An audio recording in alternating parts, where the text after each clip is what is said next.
BJP మళ్లీ అధికారంలోకి వస్తే రాజ్యాంగం మారుస్తుందని అంటున్నారు.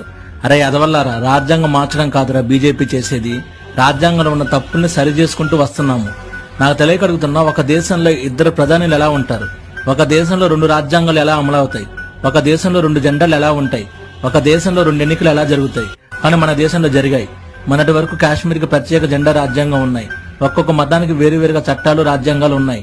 ఒక్కొక్క రాష్ట్రంలో ఒక్కొక్కసారి ఎన్నికలు జరిగాయి. ఈ విధానాలు దేశాలకు మంచిది కాదు, చాలా తప్పు. ఆ తప్పుని మోడీ గారు సరిచేసుకుంటూ వస్తున్నారు.